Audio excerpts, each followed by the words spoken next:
Hello, everybody. Welcome to the Esau McCauley podcast. I'm your host, Esau McCauley. We're joined by our producer, Mike. Hey, Mike, it's good to see you. Good to see you too, Esau. And we're joined by Paul, who's supposed to be a New Testament professor. Sorry, Paul Sloan, who's supposed to be a New Testament professor at Houston Christian University. But for those of you who are watching on the video, it looks like he owns 4 books. So I want to ask you, Paul, since you're coming onto the podcast as a New Testament scholar, where are your books, Paul?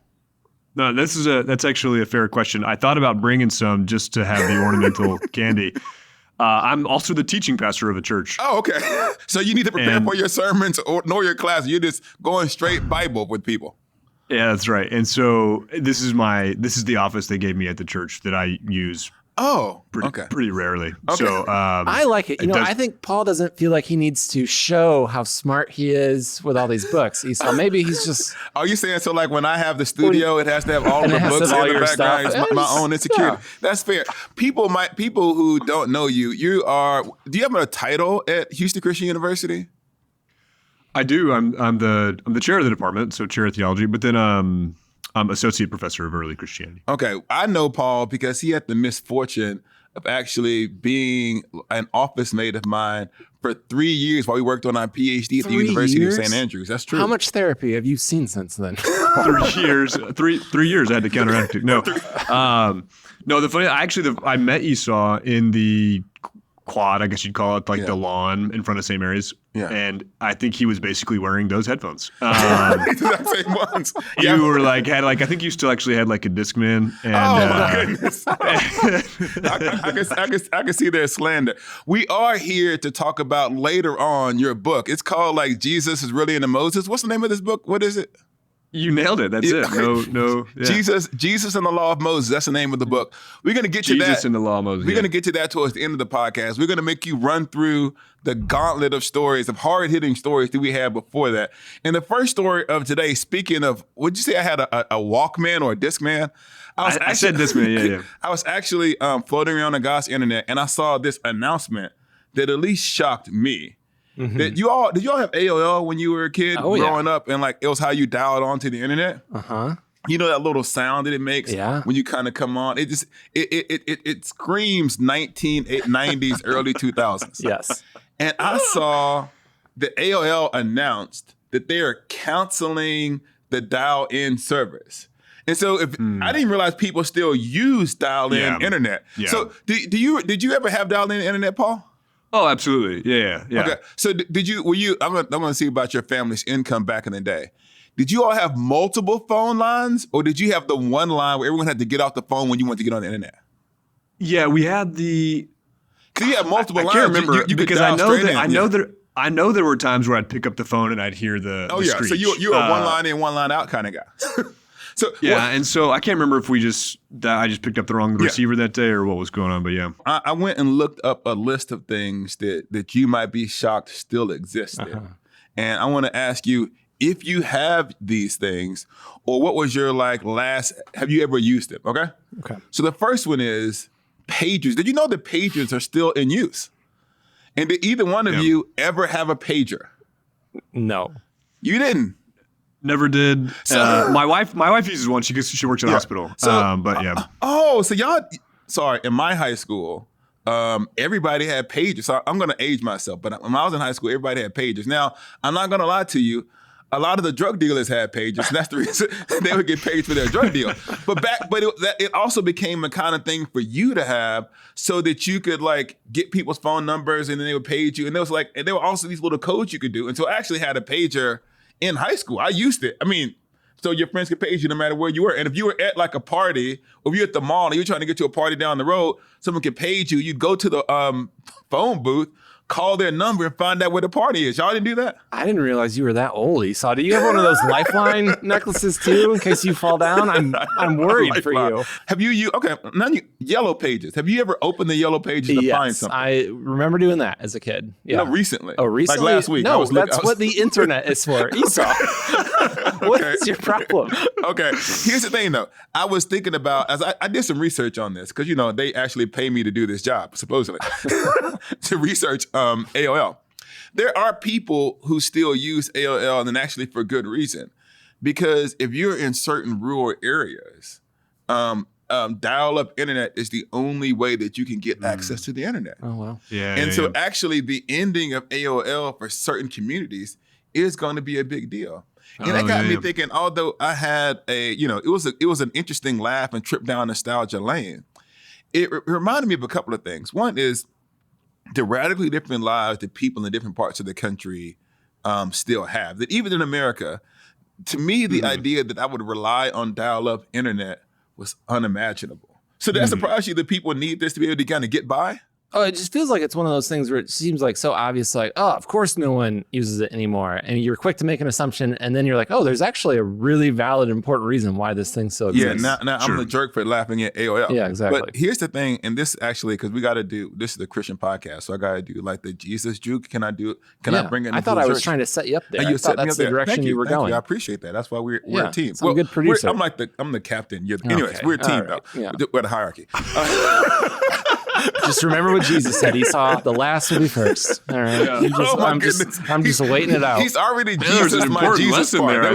There we go. I thought you walked into that one. So what I found out, what I thought about is there are people, and maybe you experienced this as a pastor too. I don't know if you have people of different generations in your church.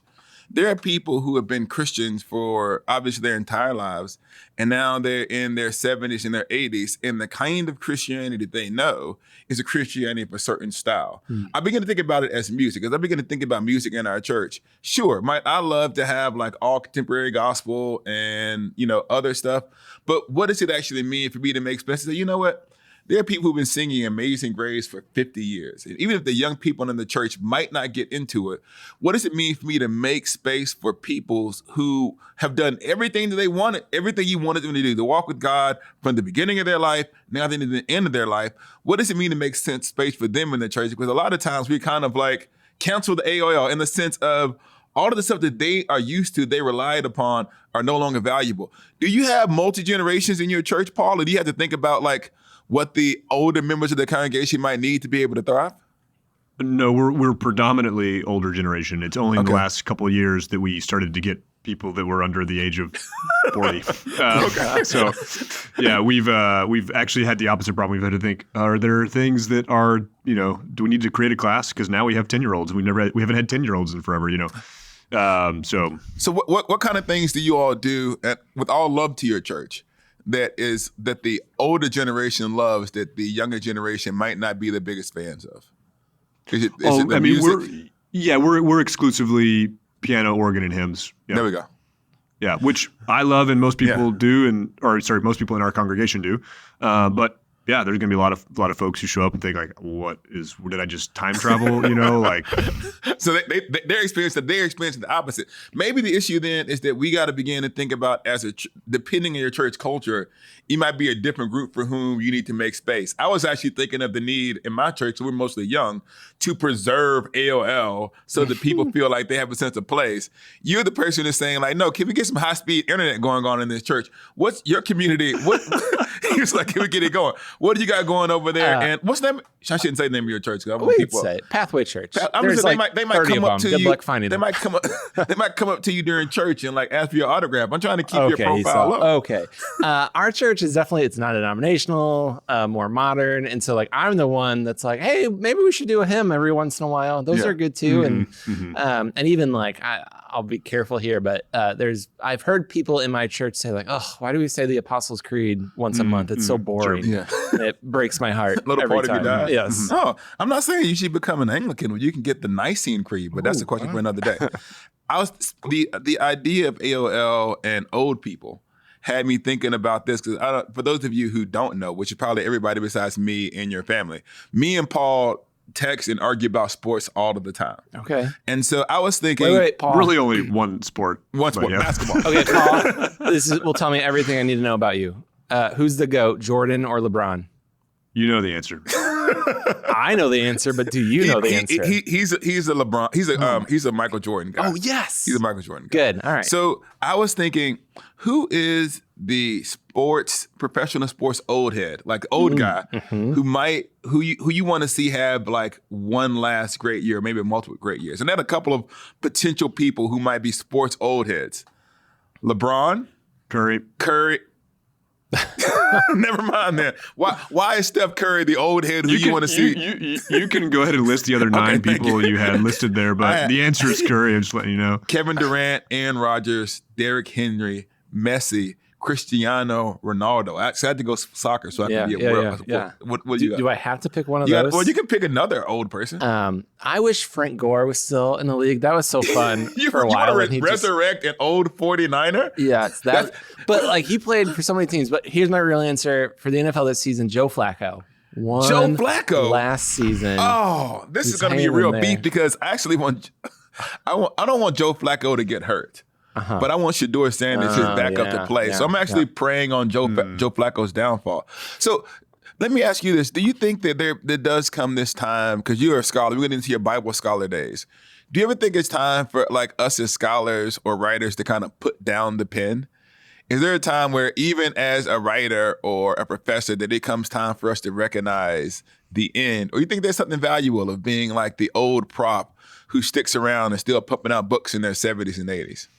Because I've thought recently about, I've seen some stuff come out. It's like, oh, maybe they should have retired. And so I just thought about my own mortality of knowing when it's time for me to, maybe I only got a certain amount of podcasts left. Do you ever think about that? Or are we too young to be thinking about our future retirement already, Paul?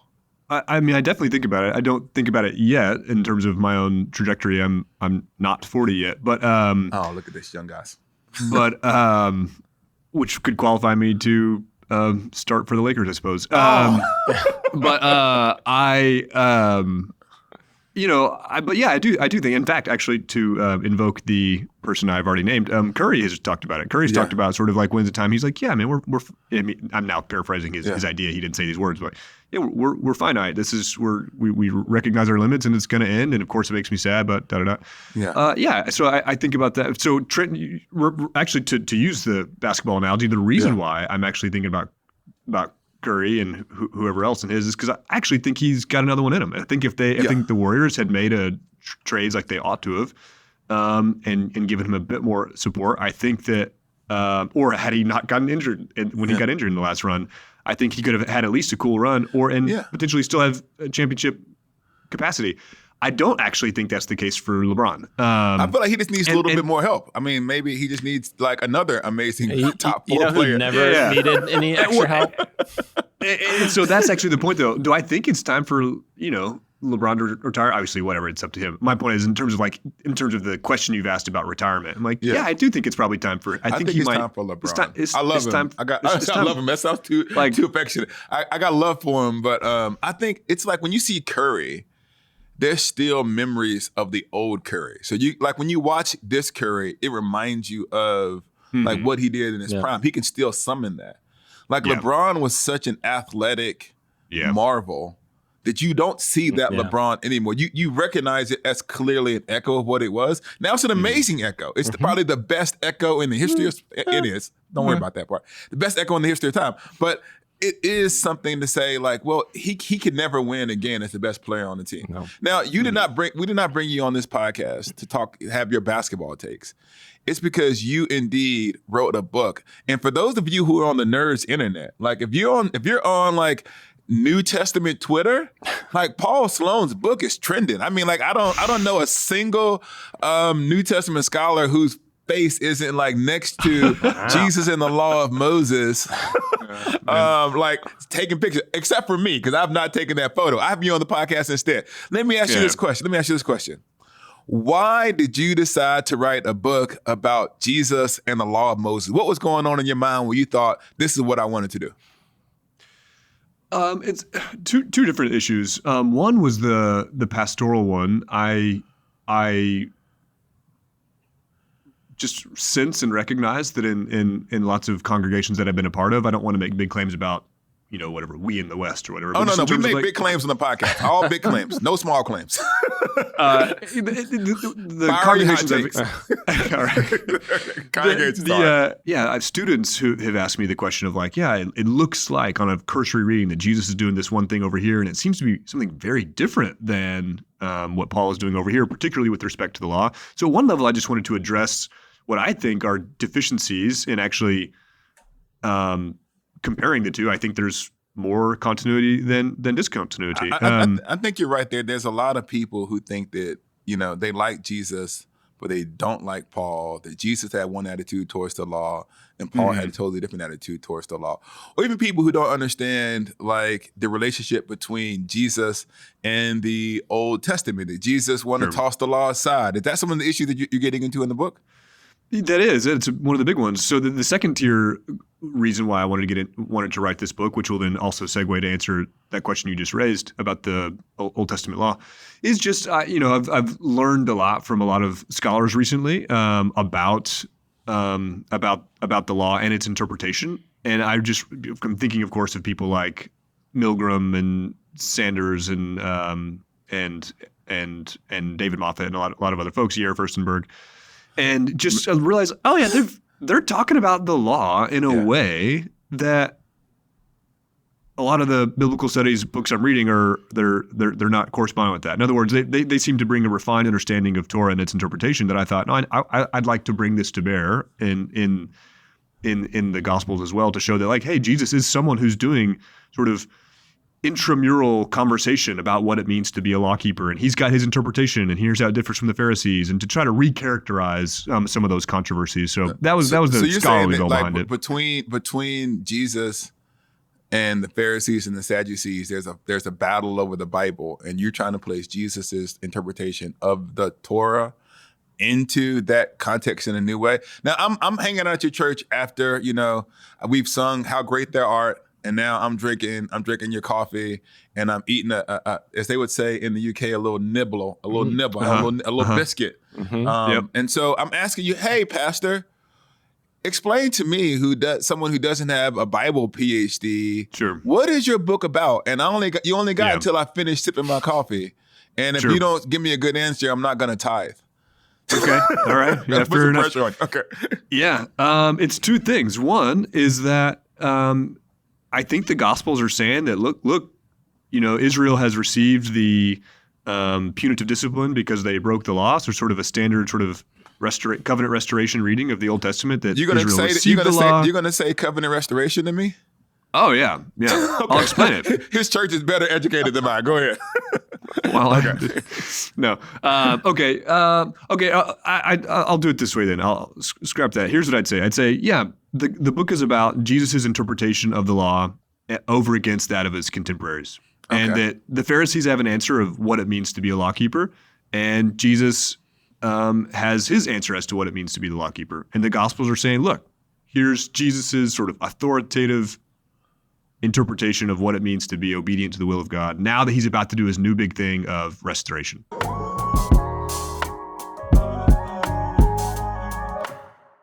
Hi, it's Esau. If you're looking for another fascinating podcast that touches on religion and spirituality, I have the perfect recommendation for you. The Signal Award-winning show, No Small Endeavor. As a friend and recent guest of the podcast, I can truly say it's worth a listen. Produced by Great Feeling Studios and PRX, No Small Endeavor explores what it means to live a good life. Each episode, host Lee C. Kemp sits down with special guests like pastor and theologian Tish Harrison Warren, civil rights hero Reverend James Lawson, and one of the world's most influential living theologians, Stanley Hauerwas, to discuss how their faith shaped their journey. If you're looking for a place to start, check out their recent episode with Americana songwriter Drew Holcomb, in which he unpacks how creativity is a way to overcome fear, make something that didn't exist before. It's a beautiful heart-to-heart. Don't miss out. Follow No Small Endeavor on Apple Podcasts, Spotify, or wherever you get your podcast. Zones field got him doing football numbers, only average grown. He was acting grown. Okay, so if I read this, and I believe you, how am I going to read the Gospels differently as a result of what you had to say to me? I think one of the main things is, so when the person comes to Jesus and says, "What must I do to inherit eternal life?" and Jesus says, "Keep the commandments." Yeah, I remember that There's part. a pattern of reading that says, it's Matthew 19 and the parallels. There's a pattern of reading that says, okay, this guy basically wants to know, right, how to earn his way into salvation or get into heaven or whatever. And Jesus is giving him an answer that is impossibly high. Yeah, that's what he'll realize instead his need for grace, so that then hopefully that person who asked Jesus this question will then somehow read Romans 3. Yeah, the law and the gospel. That's Luther. What are you doing? Are you coming for Luther? Let him finish, Esau. I'm excited about this. Go ahead. No, I'm saying that Jesus means that answer and expects that is those are the people who will inherit eternal life, is those who keep the commandments. The big thing that I'm trying also to show, though, is that a part of the restoration that Jesus is announcing is that God will also give his spirit and renew the heart so as to enable and transform the person's obedience to God. So that's at the most sort of fundamental pastoral level in terms of a passage that people might read differently. I think that's a big one. So if I read this, and this might seem to be like both a freezing hot take and a freezing cold take. Okay. It's that when Jesus, I feel like it's so funny. Sometimes you have to write books to tell us things that we ought to already know. Man, I think I know what you're about to say, and I agree. It's good. It's astounding that we have to say it, but yeah. So when Jesus said, I'm so bad at this. When Jesus said, this is the kind of stuff that you should do, he wanted you to actually do it? He wasn't lying. Yeah. So your book is that Jesus wasn't lying? Yes, that's the book. I know what you mean, though. Sorry, and forgive me for interrupting you. I have heard the law and gospel interpretation of Jesus's commands. Like you get the Sermon on the Mount, you get the Beatitudes, you get all of these things, and you see it, and you say, "There's no way I can do it." And then you go, "Oh, it doesn't matter. Well, it's okay because Jesus died for your sins and he kept the law perfectly. And now you don't got to keep the law." And so the life of Jesus was almost meant to be so impossibly good that we would trust in grace. And so your book is in part countering like that idea. Is that fair? Yeah, it is fair. And importantly, my point is not to counter grace. My point is to say that that's a good Jesus assumes that grace will be operative in your discipleship and keeping of the commandments. So that when you read the Sermon on the Mount, you're not. So I heard it preached this way once, actually in the UK, where the sermon was on the Sermon on the Mount, and then afterward, the pastor said, right, if you feel shame, good. The sermon has done its job. You're supposed to realize that you can't do any of these things, so instead you rely on, something else. Which I think is just a very poor interpretation of that passage. And importantly, it does that thing. It forces the divide between. It should make you feel shame so that you instead realize your need for grace. Where the sermon itself assumes that people will continue to need grace in this relationship, right? One of the commandments of the Sermon on the Mount is forgive each other's transgressions, and the Father will forgive you. And blessed are the merciful, for they'll receive mercy. Like in other words, like my point is to show that, like, look, when obligations are stated or laid out or whatever, those don't come at the expense of the graciousness of the God to whom they're directed. In other words, you can fulfill these obligations and or at least attempt to and pattern your life according to them, without that compromising the fact that grace is the water you're swimming in, right? Yeah. So maybe I should ask you this way. I feel like the implications of this is going to, like, it sounds weird, bring the ethics of Jesus back into the public conversation, if you're correct. Because it feels like Paul sometimes is put in as like Jesus's bodyguard, that you never actually get to Jesus Jesus' commands, right? Jesus' ethical commands. Because Paul is standing there with his doctrine of grace to kind of keep you from feeling like you're really compelled to do these things. And so people, when they hear this stuff about how we treat our neighbor, how we care for the poor, how we love our enemies, we kind of block those things out because they're optional because of grace. Now, that's one option, right? I know you began to hint at it already, what you said. But if I do read the Sermon on the Mount, I do say, wow, Jesus is way better than me, and I actually can't do this stuff. And so the appeal of the like Lutheran like gospel over against law is because it does comfort this conscience that is that rises when I begin to see the life of Jesus that is beyond me. So can you say more about like, how do I not despair if I read the stuff that Jesus told me to do and I think I'm supposed to actually do it and then I can't do it? Yeah. Or I feel like I can't do it. Sure. Yeah, absolutely. And it's a really good question. I think it's important to recognize that my point is not to say that after all, you don't need grace, or after all, you don't need the cross, or after all, you don't need all these salvific acts of God through Christ, etc. My point is to say is that receiving those things doesn't then negate the requirement or obligation or whatever of these other ethical requirements. In other words, when you do read the Sermon on the Mount, I do think you're meant to see that, okay, here's the standard that Jesus is describing. And yes, he does embody it, right? Yeah. You see all these things in his own person, right? He's the one who hits and doesn't hit back. He's the one who is insulted and doesn't revile back, right? Yeah. He's persecuted for righteousness. He does these things and embodies them in a way that I don't. And so yes, it does drive me to recognize him as the embodiment of all these great things.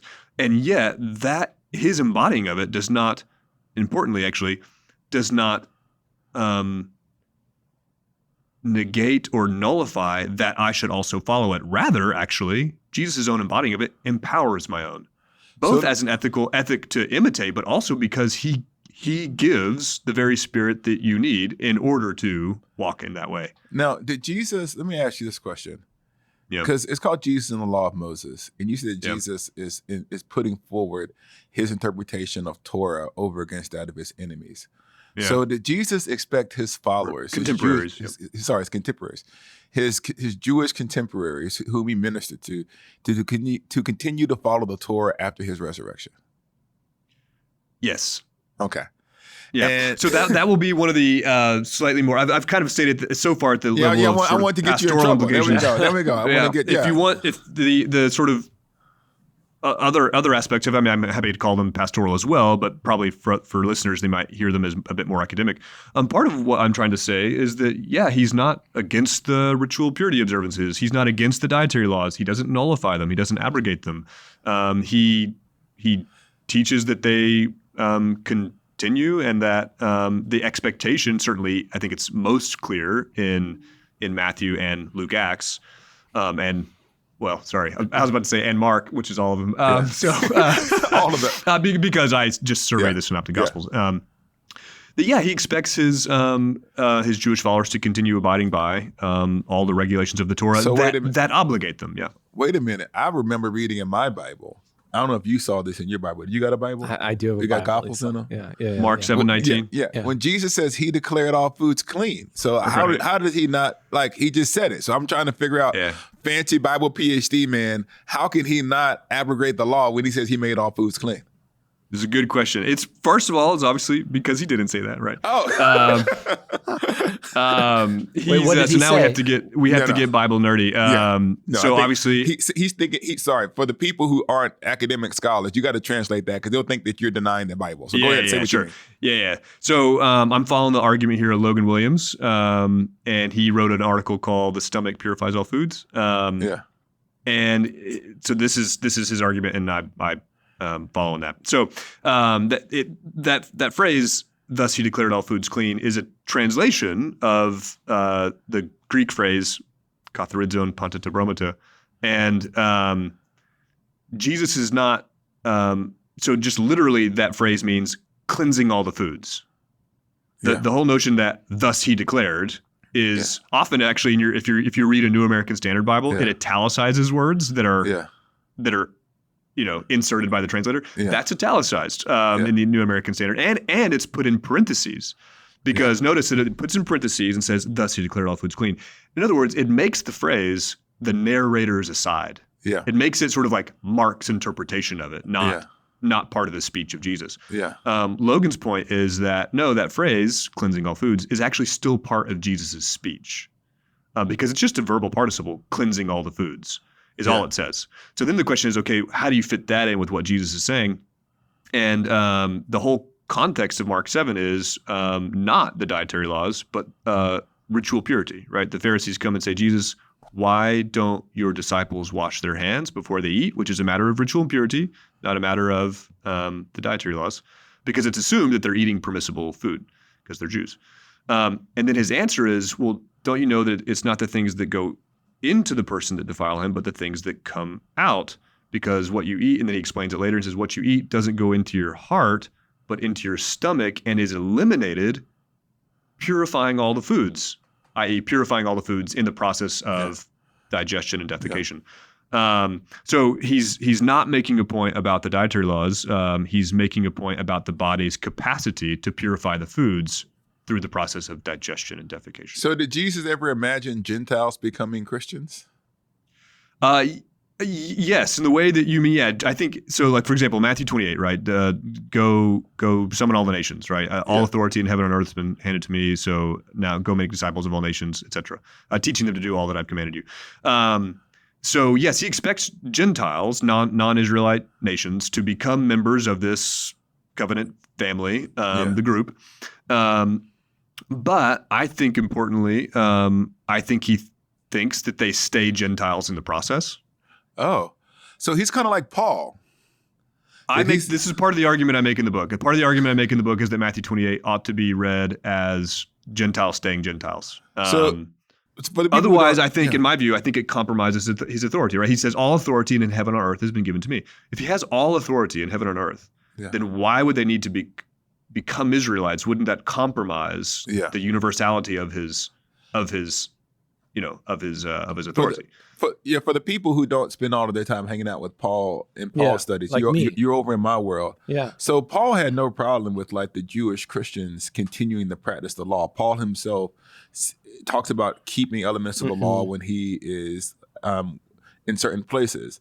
He actually resists the imposition of the law on Gentiles. And so we tend to think of the law as this burden that Christians are going to want to escape. But actually, if you're a Jewish Christian and you come to Jesus as the Messiah, keeping the law will be the way that you exercise your faith, not an attempt to earn salvation. So if he's arguing that both Jesus and Paul imagines Jewish Christians would probably keep the law and Gentile Christians would not be obligated to keep the law, then you kind of affected this reconciliation between Jesus and Paul. And so we no longer allowed to put them against each other. Is that what you're trying to do?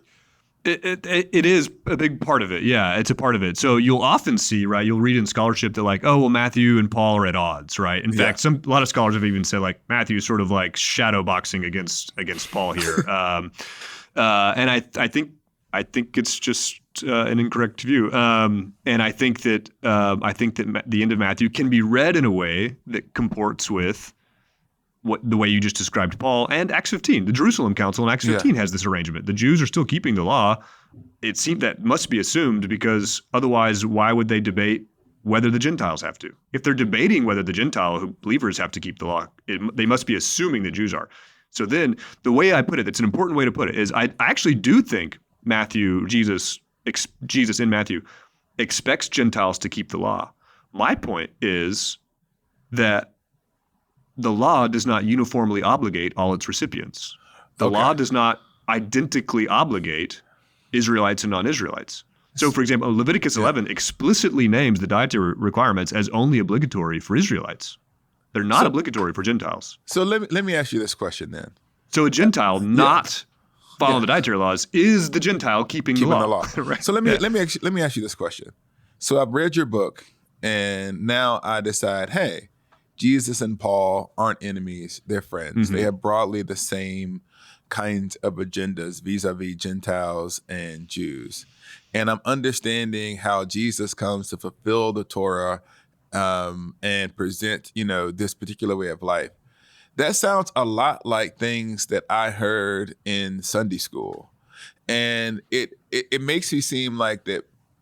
I guess what I'm asking is, would someone who see this kind of stuff say, this is why I'm skeptical of academics, because they take things that we all know, make them controversial, and then they say, no, it's not that controversial at all. So you see what I mean? You see, there's a certain skepticism of what we do in the academy arising from these kinds of arguments as to whether or not Jesus and Paul are friends. So do you ever find, I guess, the academic study of the Bible spiritually dangerous? Because people say this is the reason why you should avoid seminary, because they will like ruin your faith. So how would you respond to those kinds of criticisms? I think in certain topics or areas that may be more justifiable than not. So, for example, if someone were like, I learned that after all, Jesus is God's son, you're like, okay. Yes, that was, should have started there. Now the reason why, so that's the first blanket answer. Yeah, I do think there can be areas in which people overcook the stuff or like take a long way around the barn to get to the conclusion that, your grandma taught you when you were 6, which is great. Or sorry, great that your grandma taught it when you were 6. Yeah. The way in which the law stuff is different than that, in my opinion, is because there's such an incredible amount of baggage about the law, Jews, Judaism, and Pharisees that has to be unpacked. Yeah. I mean, Pharisee is a slur, right? Yeah. Pharisaical is a slur. In fact, what's the one thing here? I'll ask y'all now, okay? What's the one thing we know about the Pharisees with respect to the law? What legalists. Were they? Legalists and what else? Legalism. Judgmental, mean, judgmental, super strict, right? Strict. Yeah, super strict. I'll wrap up. The worst. Yeah. The evidence that we have from the Jewish lit of the period is that they were known for their laxity. Wow, they were known for making rulings about the law that made them slightly more livable, in Sanders' words. And also that's part of Yair Furstenberg's description of some Pharisaic rulings. Not in every area, obviously, but in other words, one of the one things that people will say about the Pharisees, well, they were too strict, and Jesus is more lax, particularly when they're thinking about sort of like Sabbath observance or whatever. Yeah. When the evidence is often pointing in the opposite direction. Contemporaries critiqued them for their laxity. I think I'm one of the people who thinks that the authors of the Qumran scrolls, whoever they were, that they're critiquing the Pharisees in certain passages, and they call them the seekers of smooth things, those who sought for the easy interpretation. Oh, look at this. Strictness is a relative term, obviously, because the Pharisees would be strict relative, maybe like to me or you, right? But like in the contemporary setting, like one of the critiques of their contemporaries was, no, the Pharisees are too lax on certain issues. Yeah. So we should stop calling people Pharisees just because we think they're stricter than they need to be. So for a lot of reasons, but then that's one of them. It's also just wrong. It's just wrong. So let me ask you this then. So you say that there can be some danger to doing some of this academic stuff. As someone who both pastors and is in the academy, how do you balance how much of this stuff to bring into your pastoral ministry? Like, are your congregations getting this stuff? Or do you keep your academic life and your spiritual life separate? It sounds weird. Spiritual life separate. Understood. Yeah. It kind of another age-old question with how much is too much and what kind of angles do you take, particularly in different settings, right? Teaching Bible study is one thing, giving a homily is another, right? We call them sermons. I know a lot of people call them homilies, but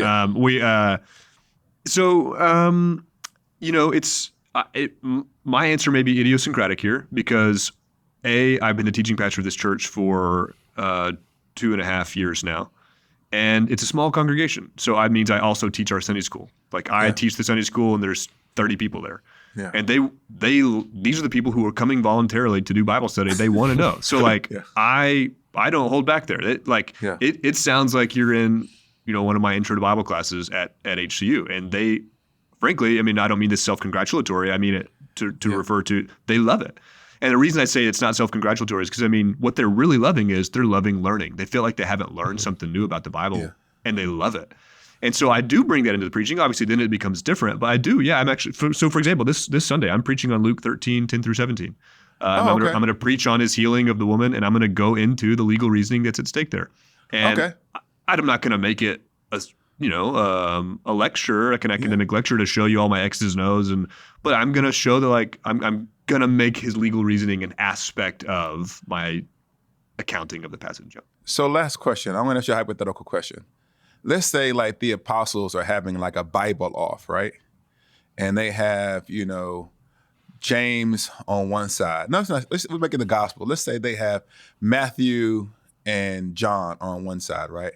So Matthew and John are having a Bible off, and they're going against James. Okay. But right before they get ready to have like the second round of their Bible off, they add another character to the other team, namely Paul. So now there's these three amazing Bible scholars, apostles, who are battling against one other Bible guy. Would you consider that fair? Would you say that LeBron James got cheated out of 2 championships? Oh my gosh. I was like, where are you going with this? I was like, wait, is LeBron in the conversation now?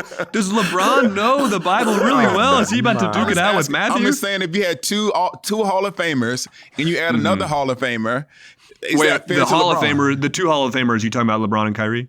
I was talking about what? Never mind. Podcast is over.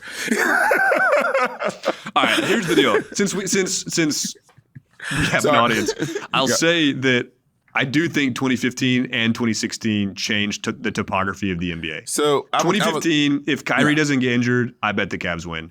2016, Warriors absolutely should have won. I think there was a heavy-handed whistle, and I think what is his name? Bogdan? Yeah. Bogut. Anyway, the center's injured really changed it. And then after that, of course, they got KD, and I think it just changed the topography of the next 5 years of the NBA. For those of you who don't follow the NBA, I was complaining about the fact that Kevin Durant joined a 70-win Lakers team and stole championships from LeBron, who otherwise would have had more, and then he would be the uncontested GOAT. So sorry for using the Bible to make that point. I need to step Forgive in. me. Go ahead. He joined the 73-win Warriors team. Yes, 73 wins, actually, not 70. If you are not a Bible New Testament nerd or an NBA fan, I apologize for this episode. Next week, I promise, everything will make a lot more sense. I can also talk about horror novels if you want to do that. Thank you so much for listening to the podcast. We'll catch up with you all next week. Hello, everyone. If you like this video, please like and subscribe on YouTube. And even if you didn't like this one, you'll like the next one. And please do it, or I'm going to lose my job. And I have 4 kids. And they eat a lot of food.